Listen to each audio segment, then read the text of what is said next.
This season, DJ LeMahieu made his third MLB All-Star Game appearance. His manager, Aaron Boone, calls him an MVP candidate. DJ LeMahieu just does what he does. LeMahieu is in contention for the AL batting title and would become the first player in Major League Baseball history to win the title in both leagues.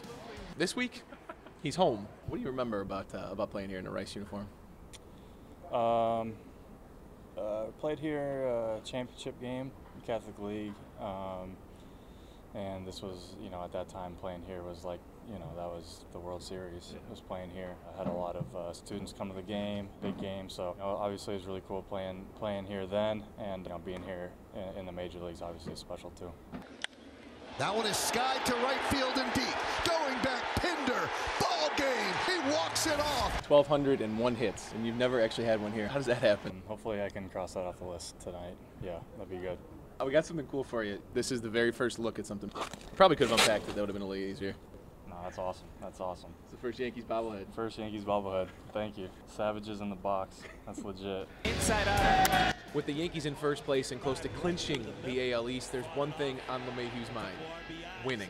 We got a taste of it last year with the Rockies, but you guys are the best team in baseball right now as far as records go. Yeah, we, like I said, we got a special group, and to continue and hopefully play into late October all the way to the end.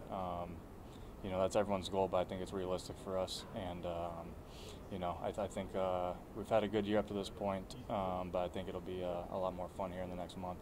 How much do you remember about right field in the spring of 2007 when Pat Ebbing laid out and dives and makes a catch to lift you guys to the Catholic League title? I think it's to this day the best catch I've seen on this field. That was honestly came out of nowhere. I mean, out of body experience. From someone who was battling the puddles at our home field and right field, just trying to stay on his feet to making a diving catch.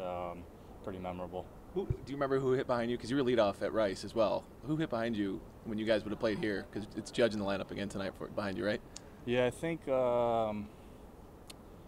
maybe Matt Conway or Andy Lentz hit behind me, and Pat was in the right fielder. He was the 9-hole, so I was always hitting behind him. Yeah. So he was always on base. So I knew I had to get something going. To come home, I know you don't do a ton of reflecting when you're in the season because you're working and that's your nature. That's what makes you so successful. But when you get to see your dad, when you get to see your mom, and when you get to sleep in your own bed throughout the season, how much are those people there for you? And I know especially maybe your dad after games when you're maybe going through a tough time. Yeah, I talk to my dad almost every day, mostly about baseball. He's just someone that's very encouraging. Both my parents are, but my dad's just very, he knows more about baseball, so we can relate more with that. And he's just very encouraging, and in a game of failure, you need someone like that for sure.